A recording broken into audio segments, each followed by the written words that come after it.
नमस्कार, मैं हूं बीके शर्मा। आज हम बात करेंगे गारंटी वाले बजट की। इस बजट से जिस तरह की उम्मीदें थी, क्योंकि प्रधानमंत्री नरेंद्र मोदी ने 2047 में विकसित भारत का एक लक्ष्य रखा है। साथ ही अगले 4 साल में भारत को दुनिया की तीसरी सबसे बड़ी अर्थव्यवस्था बनाने का भी लक्ष्य रखा है। अब लक्ष्य इस बजट से क्या पूरे हो पाएंगे, इस पर चर्चा के लिए हमारे साथ प्रबुद्ध पैनल है। इसमें बीजेपी के प्रवक्ता हैं अनिल शाह, कांग्रेस के प्रवक्ता हैं प्रकाश मीणा, उनके साथ साथ उद्योगपति हैं हमारे साथ राजेश सारस्वत, और सीए तरुण मोदी हमारे साथ हैं जो अर्थशास्त्री के तौर पर इस डिबेट में भाग लेंगे। साथ ही चिकित्सा क्षेत्र का प्रतिनिधित्व कर रहे हैं हमारे साथ हैं डॉक्टर विजय शर्मा जो मंगलम प्लस मेडिसिटी से हैं। सभी मेहमानों का स्वागत है। सबसे पहले हम बात करेंगे सीए तरुण मोदी जी। मोदी जी, क्या इसे मास्टर स्ट्रोक नहीं माना जाए, क्योंकि तमाम जो उद्योग व्यापार या आम आदमी सभी लोग उम्मीद कर रहे थे कि 10 लाख आयकर की छूट, ज़्यादा से ज़्यादा 10 लाख मिल जाए तो एक बड़ी सौगात होगी, लेकिन यहाँ तो उम्मीदों से ज़्यादा 12 लाख कर दिया। क्या कहेंगे मोदी जी? एकदम सही कहा सर आपने। ये एक बहुत ही बड़ा मास्टर स्ट्रोक है सर, जो माननीय वित्त मंत्री महोदया मैम का जो ये 8वां बजट था। जैसा कि आपने कहा सर, 10 लाख रुपए की टैक्स लिमिट की सबको आशा थी, लेकिन उसे बढ़ा के 12 लाख रुपए करा। और 12 लाख में भी सर मिडिल क्लास के लिए जो उन्होंने रिफॉर्म्स पेश किए इस बजट में, वो बहुत राहत देने वाला है। सैलरीड एम्प्लॉयज़ के लिए सर 12,75,000 रुपये तक पूरी टैक्स छूट है। और जो नॉर्मल आपकी स्लैब रेट्स है, जो 2.5 लाख रुपया हुआ करती थी, उसे भी बढ़ा के 4 लाख किया है। तो आप ये देखिए कि जो 12 लाख रुपए पहले कमाता था, करीब 60,000 से ज़्यादा टैक्स देता था, वो टैक्स हो गया ज़ीरो। जो करीब 18 लाख कमाते थे उनको 70,000 रुपये टैक्स में छूट मिलेगी, और जो 25 लाख तक कमाते थे सर, उनको 1,10,000 रुपये तक छूट मिलेगी। तो निसंदेह सर ये जो बजट है, ये मिडिल क्लास के लिए एटलीस्ट टैक्सेशन की दृष्टि से बहुत ही शानदार मास्टर स्ट्रोक है सर। एक मोदी जी देश के ऊपर शासन कर रहे हैं और एक मोदी जी हमारे साथ है, एक अच्छा सहयोग है ये। तो एक और इस पर आप थोड़ा सा मुझे एक जानकारी और दीजिए तरुण जी की, अगर 13 लाख रुपए आय होती है तो क्या ये इसमें फिर क्या होगा? क्या आप पूरी जो आय है उसके ऊपर टैक्स लगेगा?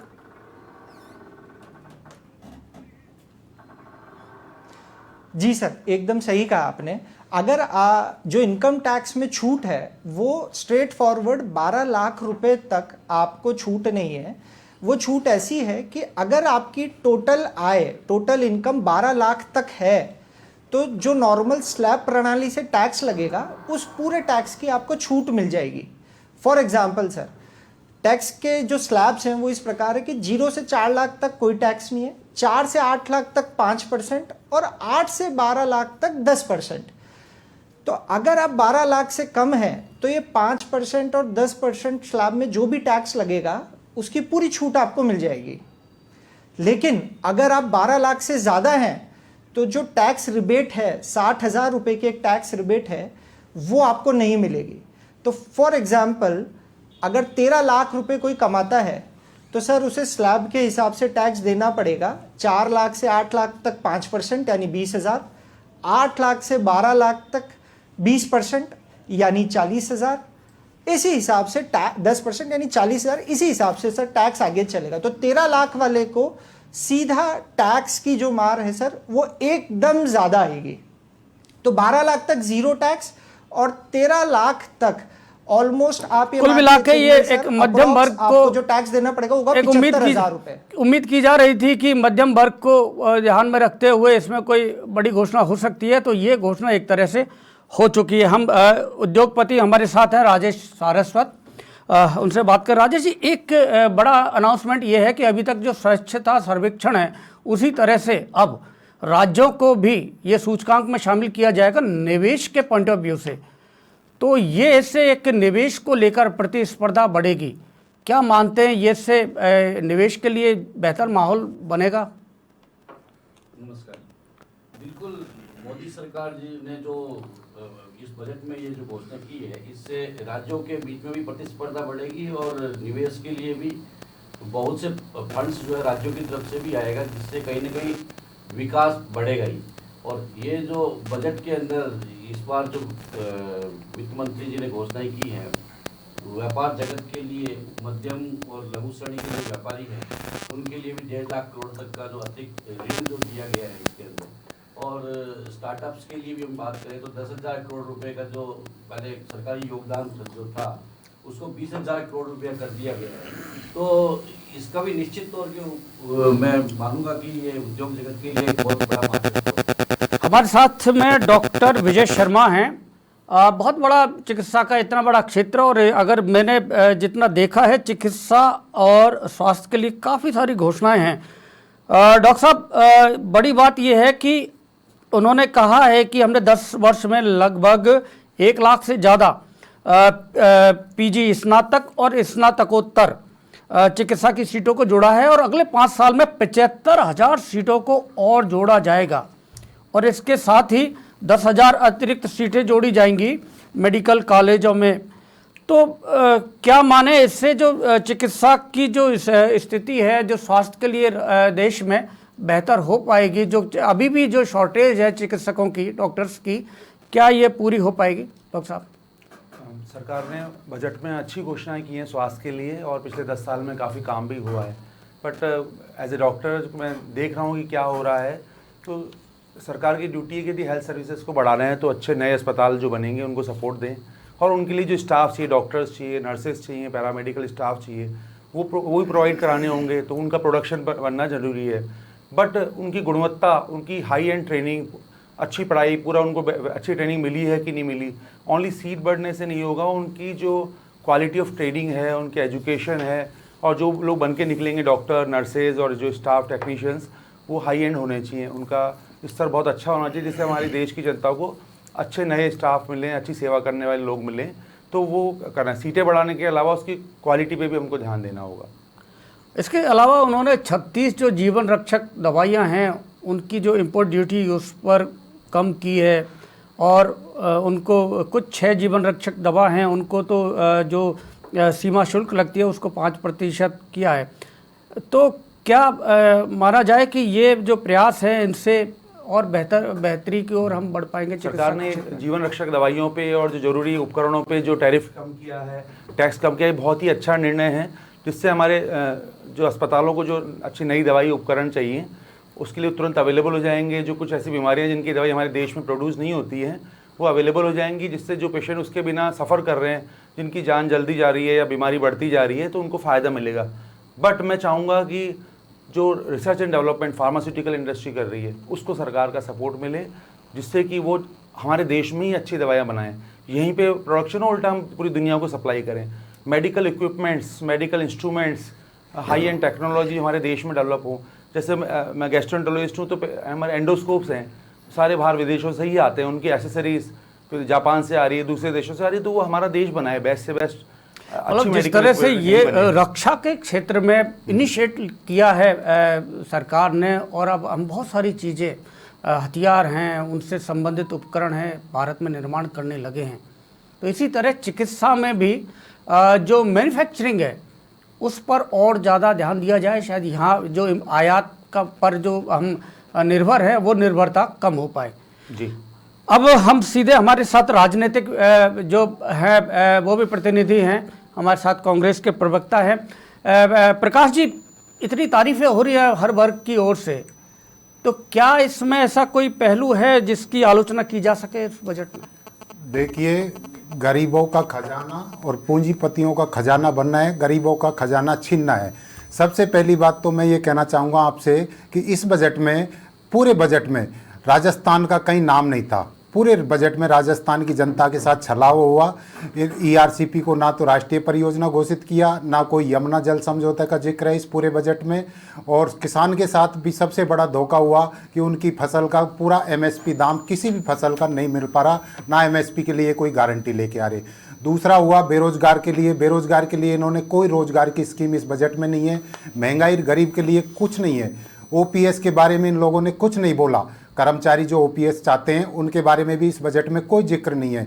और किसान के लिए तो सबसे बड़ी चीज़ ये है कि सर किसान का जो भी आइटम आता है कृषि यंत्र, उस पर इनका जीएसटी 18 या 28% है और कॉरपोरेट घराने का टैक्स 30 से 22% है। तो किसान को तो 18 या 28% टैक्स देना ही होगा। जो इस देश की रीढ़ की हड्डी है किसान, उसको तो पूरा जीएसटी देना ही होगा। फिर बजट से लोगों को इतनी उम्मीद थी पेट्रोल डीजल के दामों को कम करने की, पूरे बजट में पेट्रोल डीजल के दामों का कोई जिक्र नहीं है। उस बहुत निराशा हुई है लोगों को। और महंगाई से त्रस्त इस देश की जनता बहुत उम्मीद कर रही थी। पूरे बजट में महंगाई से कम करने का कहीं भी कोई शब्द नहीं आया। चिकित्सा क्षेत्र में लोगों को इतनी उम्मीदें थी। दो चीज़ें होती है देश में, शिक्षा और चिकित्सा। तो कम से कम आप लोगों की सुविधा करो।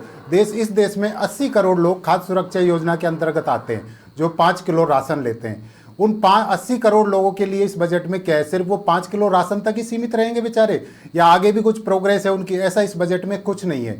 और जनता बहुत परेशान है, बहुत दुखी है इस बजट से। और आम नागरिक को इस बजट से कोई फायदा नहीं है। हमारे अपने पूंजीपति मित्रों के लिए बजट है। हमारी इस चर्चा में दो नाम हैं जो देश का भी नेतृत्व करने में जो शीर्ष दो नाम हैं, वो हैं मोदी जी और अमित शाह।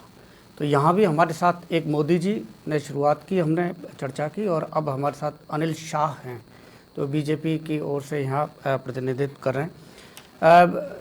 बड़ी आलोचना की है प्रकाश मीणा जी ने अनिल जी, और इनका कहना है कि एक तो ईआरसीपी को राष्ट्रीय एक प्रोजेक्ट घोषित किया जाना चाहिए, साथ ही किसानों के एमएसपी वो पूरे देश में, और किसान इसी मुद्दे को लेकर इतना बड़ा आंदोलन भी हुआ है, अभी भी आंदोलन चल रहा है।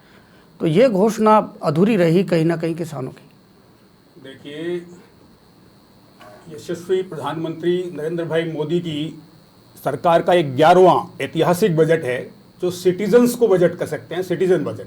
इसमें हर नागरिक को कुछ न कुछ मिला है। आज यहाँ हम बैठे हैं, वो भी लगभग अगर 12 लाख रुपए पा रहे हैं तो 80,000 रुपये का बेनिफिट हम सबको हो रहा है। कोई भी व्यक्ति इससे बचा नहीं रह गया है। ये बजट जो है किसानों के लिए, महिलाओं के लिए और विशेषकर मिडिल क्लास को समर्पित बजट है। किसानों को क्या मिला? इसके अंदर मैं बता रहा हूँ, किसानों के अंदर भी एमएसपी की बात कर रहे हैं। आज की डेट के अंदर जो कांग्रेस सरकार जितनी फसलों का एमएसपी के ऊपर परचेज करती थी, उससे ज्यादा फसलों को आज और बीजेपी सरकार परचेज कर रही है। मुझे ये समझ नहीं आता, कांग्रेस आज भी ये कह रही है कि इस बजट से निराशा हो रही है। तो ऐसी स्थिति के अंदर मुझे नहीं, क्योंकि अभी तो आपने बाजरे पे एमएसपी दिया था क्या? मैं अभी बाजरे का एमएसपी बोला, 2526 रुपए दिया था क्या बाजरे पे एमएसपी? मैं ये कह रहा हूँ, इस बजट के बावजूद भी कोई भी व्यक्ति हिंदुस्तान के अंदर कोई भी बजट नहीं देंगे। देखिए, मैं आपके बीच में नहीं बोला, कृपया आप जब आपका नंबर आए तब बोलेंगे तो अच्छा लगेगा। मेरा कहने का मतलब ऐसा है कि केवल इनकम टैक्स से मतलब नहीं है, बहुत सारी योजना। देखिए, ये बजट नरेंद्र मोदी का ये 247 का विकसित भारत की जो परिकल्पना है वो कैसे साकार होने वाली है, कैसे साकार होने की प्रगति, उस यात्रा के अंदर ये एक बजट जो उसका हिस्सा बनेगा। इसके अंदर कारण देखिए आप कि कितना रेवेन्यू कलेक्शन के अंदर कितनी ग्रोथ हो रही है। 2013-14 के मुकाबले के अंदर आज 2.5 गुना तो टैक्स पेयर बढ़ गया। शाह साहब, वो तो ठीक है, लेकिन हमारा जो उसके बावजूद सरकार का, मोदी सरकार का एक था कि हम आयात पर निर्भरता कम करें, निर्यात को बढ़ाया जाए। लेकिन मैं आपको बता दूं कि निर्यात लगातार कम हो रहा है, और जो प्रयास हैं उसमें बहुत सारी ऐसी बातें हैं जो जिन पर विस्तार से चर्चा की जानी चाहिए। लेकिन मैं डॉक्टर साहब से और बात करना चाहूँगा। डॉक्टर साहब, एक अनाउंसमेंट ये भी हुआ है कि 3 वर्षों में सभी जिला अस्पतालों में डे केयर कैंसर केंद्रों की स्थापना की जाएगी। तो हर जिला स्तर पर कैंसर के जो पेशेंट हैं उनको वहीं पर उन जिलों में डे केयर की सुविधा मिलेगी। और बड़ा सवाल अभी भी ये है कि हमारे यहाँ से जो मेडिकल के लिए स्टूडेंट्स जाते हैं वो चीन, कजाकिस्तान या वहाँ बहुत सारा जो मध्यम वर्गीय, और ज़्यादातर लोग उसमें से मध्यम वर्गीय होते हैं, और उनके बच्चों को भेजते हैं। भारी जो रकम है वो वहाँ पर खर्च होती है और उससे वो पैसा भी हमारे यहाँ से जाता है। तो क्या ऐसा कोई व्यवस्था की सीटें इतनी बढ़ाई जाए कि यहाँ उनको स्टूडेंट्स को मेडिकल में सीट मिल जाए, साथ ही इतना सारा जो धन है वो विदेशों में ना जा पाए?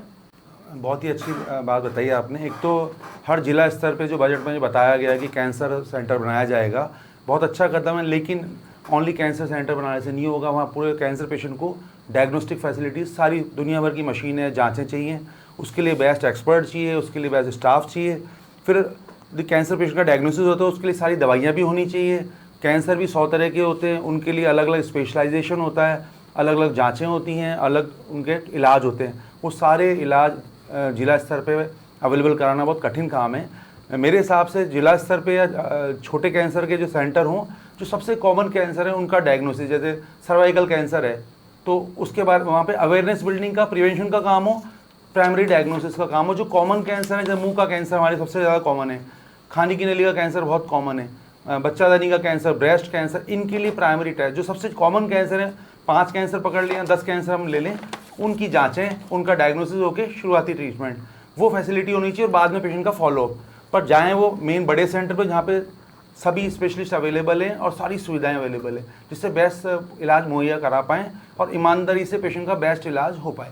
सेकंड, आपने जो बड़ा अच्छा बताया कि जो हमारे बहुत सारे हज़ारों बच्चे, मैं तो कहूँ करीब लाख बच्चे विदेश में जाते हैं हर साल, और एवरेज एक बच्चा 5 लाख रुपए फीस देता है साल की, तो 5 साल में 25 लाख रुपए फीस देता है। तो 1 लाख, ये तो केवल फीस है, फिर विदेश में वहाँ रहना काफ़ी खर्चा, वो कॉस्टली होता है, क्योंकि वहाँ का जो खान पान, रहन सहन, वो हमारे यहाँ से मैच नहीं करता, उसमें खर्चा भी ज़्यादा होता है। आपने बिल्कुल सही बात बताई। तो उसका मैं बताऊंगा कि एक तो सरकार ने, जैसे आपने बताया था कि 1 लाख सीटें बढ़ाई है मेडिकल की, पीजी की सीट भी 20,000 बढ़ाई और आगे 17,000 सीटें और बढ़ेंगी, 65,000 सीटें और बढ़ेंगी, 75,000 सीटें और बढ़ेंगी। तो सीटें तो बढ़ जाएंगी, उसमें जो हमारे जो नेशनल जो सिस्टम है उसके हिसाब से स्टूडेंट्स ज्वाइन भी कर लेंगे कुछ, तो वो कवर हो जाएगी। और उनको मैंने बोला था गुणवत्ता पे ध्यान देना है, तो हमारे देश में बेस्ट ट्रेनिंग दी जाए स्टूडेंट्स को। लेकिन क्या होगा कि उसमें भी मेरिट कम चॉइस ही रहेगा, प्लस हमारे जो प्राइवेट अस्पताल है उनकी फीस स्टिल हमेशा इकोनॉमिक्स बड़ी एक रिपोर्ट भी आई थी अभी कि जो जिला स्तर पर मेडिकल कॉलेज खोले गए थे, वहाँ पर लैब और जो चिकित्सा शिक्षा के लिए जरूरी वहाँ पर लेबोरेटरी या टीचर्स होने चाहिए, वो नहीं है वहाँ पर। तो खोलने से काम नहीं चलेगा, खोलने से रातों रात जिला अस्पताल जो बिल्कुल एक सिंपल बड़े हेल्थ सेंटर की तरह काम कर रहे थे, रातों रात उनको मेडिकल कॉलेज बना दिया।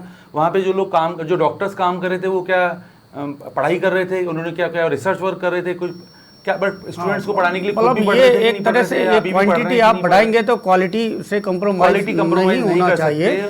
ये हमारे तरुण जी, मैं आपसे एक जानकारी करना चाहता हूँ कि ये केवाईसी के सुधार किया जाएगा, उसका सरलीकरण किया जाएगा।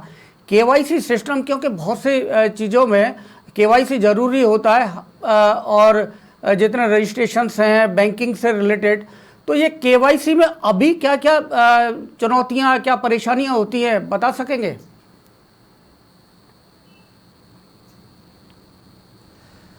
सर, जहाँ तक टैक्स प्रणाली की बात है तो केवाईसी में अभी भी बहुत सारी त्रुटियां हैं, जहाँ आपको, क्योंकि बहुत से ऐसे डॉक्यूमेंट्स हैं जिनके बेस्ड पे केवाईसी है, जैसे पैन कार्ड, फिर आधार कार्ड, पासपोर्ट्स, और उसके बाद फिर आपके लिए जो भी प्रॉपर्टी के आपके डॉक्यूमेंट्स हैं वो सारे डॉक्यूमेंट्स लगते हैं। इसी के लिए बजट से थोड़े समय पहले केंद्रीय सरकार ने एक स्कीम लॉन्च करी थी, पैन 2.0। उसमें अभी जो आज का आपका पैन है उसे पूरा रिवैम्प किया जा रहा है। ये डिजिटलाइज्ड पैन रहेगा और फिर ये एक सिंगल आपका केवाईसी डॉक्यूमेंट रहेगा for all of your financial transactions and registrations.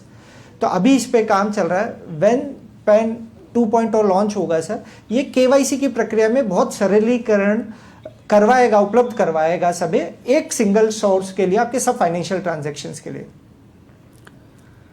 तो और एक भी इन्होंने कंपनियों का विलय आसान होगा। अभी जो मर्जर है उसमें क्या परेशानी होती है और उसमें क्या डिमांड है इंडस्ट्री की तरफ से जिससे वो मर्जर आसान हो सके? तरुण जी, सर, अभी जब मर्जर होता है तो मर्जर की प्रक्रिया बड़ी जटिल प्रक्रिया है। हर एक मर्जर के लिए आपको NCLT के प्रोसेस के थ्रू जाना पड़ता है। उसमें सर बहुत से दूसरे कानून हैं जो प्रॉब्लम्स वहाँ हमें क्रिएट होती है। जैसे कि सर स्टैम्प एक्ट है, अभी एक कंपनी दूसरी कंपनी से मर्जर कर रही है, मान लीजिए मेरी ही सब्सिडरी है, तो उनमें जितनी भी प्रॉपर्टीज़ है सब पे स्टैम्प ड्यूटी लग जाती है।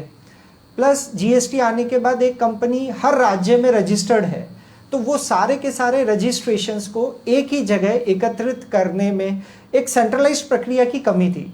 तो इस मर्जर में अगर ये बेनिफिट्स आए कि एक सेंट्रलाइजेशन के साथ में मर्जर की साइड आगे बढ़े, तो वो सबसे बड़ी हेल्प होगी, क्योंकि हम कॉर्पोरेट स्ट्रक्चर को सिंप्लीफिकेशन की ओर ले जाना चाहते हैं सर।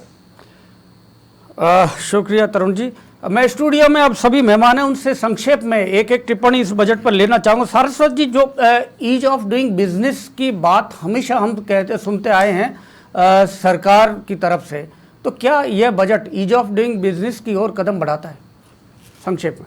बिल्कुल शर्मा जी, क्योंकि अभी हमने सुना इस बजट के अंदर एक बहुत बड़ी बात आई जिसपे इस पैनल ने जिक्र नहीं किया है। 1961 के बाद में इनकम टैक्स एक्ट के अंदर संशोधन हो रहा है और उसको बहुत ही सरलीकरण करने जा रही है सरकार। तो ये बहुत ही स्वागत योग्य कदम मैं मानूंगा इस बजट का, और सबसे बड़ा मास्टर स्ट्रोक तो मैं इसी को मानूंगा, क्योंकि सारे एक्ट्स के अंदर रिफॉर्मेशन हुआ है। इनकम टैक्स एक्ट 1961 के बाद में अभी तक नहीं हुआ था, तो इसका सरलीकरण जो है ईज ऑफ डूइंग बिजनेस के लिए बहुत बड़ा कदम होगा इसके लिए। और इस बजट के अंदर युवा, महिला, किसान, उद्यमी सबका ध्यान रखा गया है। एक अभी डॉक्टर साहब चिकित्सा के लिए क्या कहेंगे इस बजट को? मैं कहूँगा बजट बहुत अच्छा है और अच्छे प्रधानमंत्री जी का एंड फाइनेंस मिनिस्टर का बहुत अच्छा विचार है कि कैसे हेल्थ सर्विसेज को देश में सुधारा जाए। तो मैं यही उम्मीद करूँगा कि ये सब चीज़ें इम्प्लीमेंट होंगी और हाई क्वालिटी के साथ उल्टा बेटर तरीके से इम्प्लीमेंट होंगी, जिससे कि हेल्थ सर्विसेज इंप्रूव हो, अस्पताल तरक्की करें, नए अस्पतालों को बहुत सरकार की मदद मिले, नए हेल्थ केयर स्टार्टअप्स को मदद मिले, नेशनल एक हेल्थ रिकॉर्ड बने, सभी अस्पतालों का एक कॉमन मेडिकल रिकॉर्ड बनाया जाए और जो भी कंपनियां रिसर्च एंड डेवलपमेंट कर रही हैं हेल्थ में उनको सहयोग मिले। तो शाह साहब, क्या हम पहुंच जाएंगे तीसरे नंबर पर 4 साल बाद? देखिए, नरेंद्र मोदी जी की जो विजन, दूरदर्शिता है, दृढ़ निश्चय है, और उनकी एक जो सोच के हिसाब से वो जो कदम जिस गति से बढ़ाते हैं, वो उनका एक टारगेट है। उस टारगेट को अचीव करने के अंदर आज तक जो उन्होंने निश्चय किया, उस टारगेट को अचीव किया, तो मैं निश्चित तौर से कह सकता हूं कि तीसरी अर्थव्यवस्था भारत की बनने वाली है और 2047 तक भारत विकसित राष्ट्र बनेगा। मीणा जी, देखिए, इस बजट से आम नागरिक को कोई उम्मीद नहीं है। न सिर्फ किसान के साथ छला हुआ है, युवा के साथ छला हुआ है, महिलाओं के साथ छला हुआ है, गरीब के साथ छला हुआ है। क्योंकि सबसे पहली तो 80 करोड़ जो लोग राशन ले रहे हैं खाद्य सुरक्षा में, उनको क्या मिला पूरे बजट में? टैक्स की बात नहीं है, टैक्स कितने जनसंख्या दे रही है, कितने लोग दे रहे हैं। मेन बात है देश के आम नागरिक को महंगाई से क्या बेनिफिट हुआ इस बजट में, कि महंगाई कितनी कम हो सकती है, किसान को क्या एमएसपी मिल पाएगा। राजस्थान को पूरे बजट में राजस्थान का कहीं नाम नहीं आया। तो हमारे राजस्थान के लोगों के साथ इस बजट में छलावा किया गया है और बिहार जैसे चुनावी राज्य को वो स्पेशल बेनिफिट दिया गया है। सभी मेहमानों का बहुत बहुत शुक्रिया। वैसे तो आलोचना लोकतंत्र में बहुत ही आवश्यक है, लेकिन ज़्यादातर वर्ग इस बजट को लेकर खुश हैं, इसकी तारीफें की जा रही हैं। फिलहाल इस कार्यक्रम में इतना ही। आप देखते रहिए समाचार प्लस। नमस्कार।